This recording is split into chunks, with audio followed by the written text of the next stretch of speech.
سلام و صبح بخیر دارم خدمت تمام شما بیننده های خوب و نازنین فال تیوی. امیدوار هستم هر جای دنیا هستید خوب و خوش در پناه خداوند یگانه بوده باشید. صبح زیبایتان بخیر.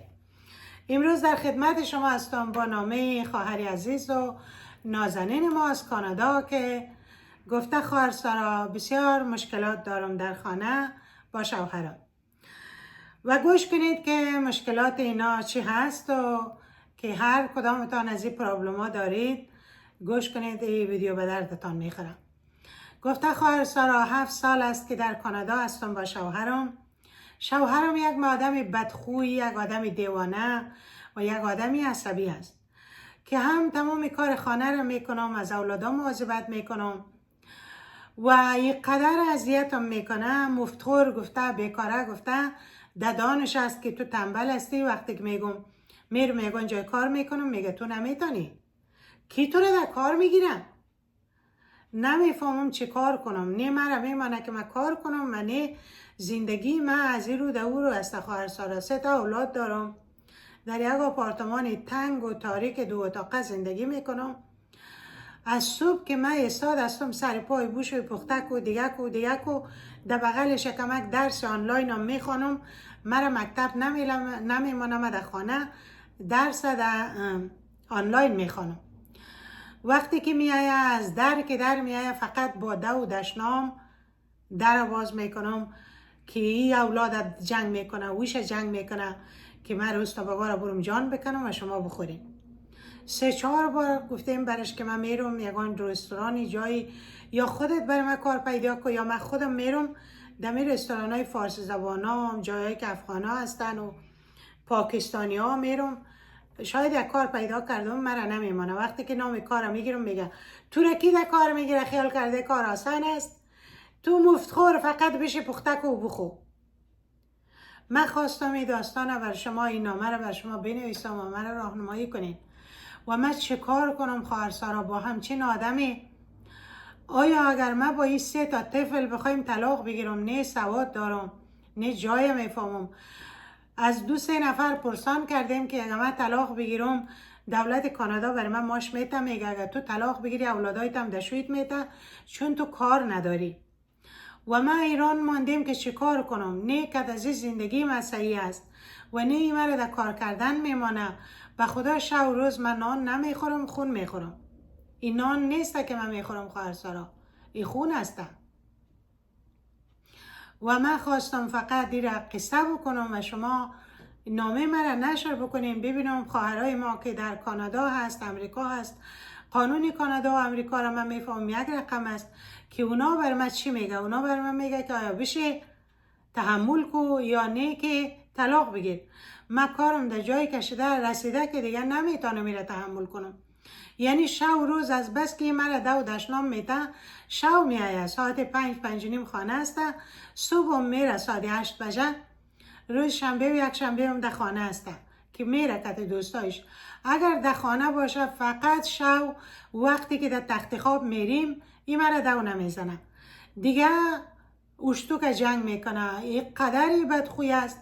نیکی تازه همونطور شده باشه. این روزی که مرا گرفته تا حالی این تو بدخوی است. مادرش میگفت که این پیش از تو سر خواهرش معیده کرده، بیادرایش معیده کرده.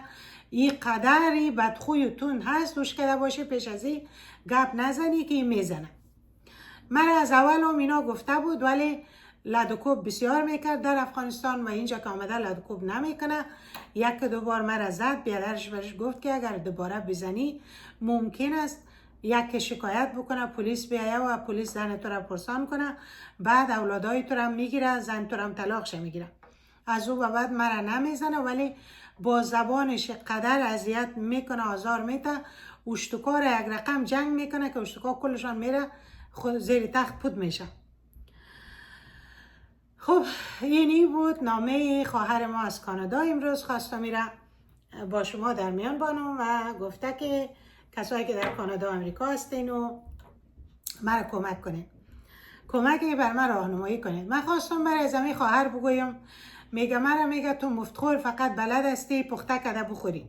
تو یک کار دیگه بکنی که تو را تو میگه پیش از اینکه بیایه نان بخو کتی اولادایت همه تو کاسه ماسر همه تو خوب صاف بوشوی در سر جای ظرفی بانش دیگه پخته نکو برش بان ببین چی میگم. آمد بگو من دیگه در خانه کار نمیکنم یا سر کار میرم یا که دیگه کار نمیکنم. اگر دوباره جنگت کرد یا دودشنامه داد در پلیس زنگ بزن بگو اذیتم میکنم. هیچ وقتی با همچین شویی که یک جای زندگی میکنین برش نان پخته نکنین، کالایش نشوین. شما مزدور نیستین، مجبور نیستین که برای نان پخته کنین. شما در افغانستان نیستین. من راهنمایی خودم میکنم، من کار دیگه در کس دیگه ندارم که دیگرها برای تو چی میگن.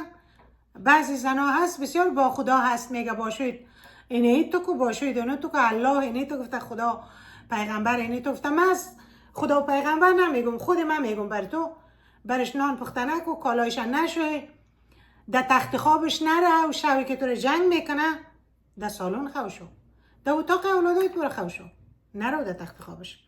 طرفت که آمد بگو در من نزدیک نشو. 3 شب توی جانور پیش خودت نمانی، این جانور زبانش آدم میشه. اینا جانور هستن، جانور هستن. خداوند فقط اموق اینا را دست از اینا را شبیه آدم جور کرده، آدم دیگه. اینو بیخی دیوانه است، دیوانه اینو جنگلی حیوان.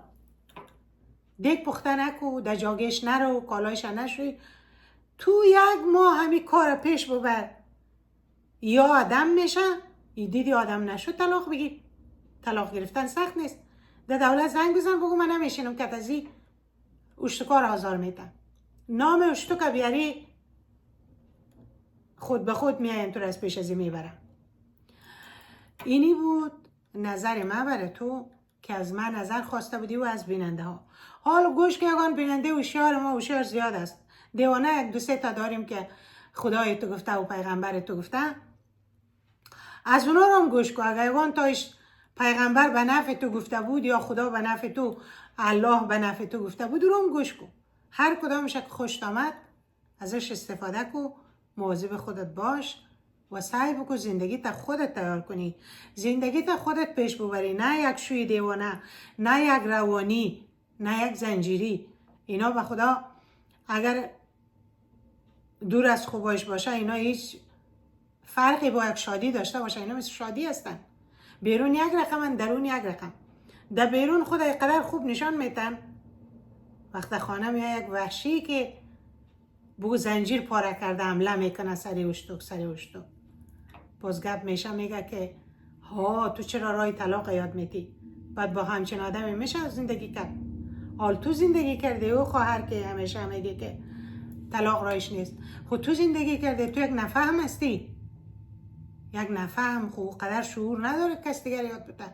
یک روشن فکری مثل ما که از دست یک شوی جانور گریخته، خوب نظریه من اینی هسته که از پیش یک جانور گریختیم و من میخوایم یاد بدم که با همچین جانورهای زندگی نکنیم. و توی که هیچ چیز نمیفهمی، یکم نان کتی عشقت خورده و کت دامنت بینی تا پاک کرده، تو آمده نظر آباد جایی که نظر آباد بتی نظر غلط نتی. خواستم برتان بگویم که اگر راهنمایی کردین راهنمایی آباد بکنین، مثل ملاها نکنین که خودشان میرن در خلوت هر کاری میکنن. مثل ملا هیبت میگه وایزان چون جلوه در محراب و منبر میکند، میرن در محراب مسجد کار دیگر میکنن زیر کمپل. این امروز افغانستان معاملت شده، ملاها هر کار میکنه، بچگکا از زیر کمپل در میه، دخترکا از زیر کمپل در میه، ولی میگه زن نباید عکسش دیده شود، زن نباید صدایش شنیده شود. این همچین چیزایی و آدمی فالوورای من هستن که هیچ خودشان معلوم نیست که چی هست، کجایی هست، چه کاره هست، ولی میایین نظر میتن. و خواستم برای شما بگویم این نظر ما بود. شما نظر خودتانه در کامنت بنویسین.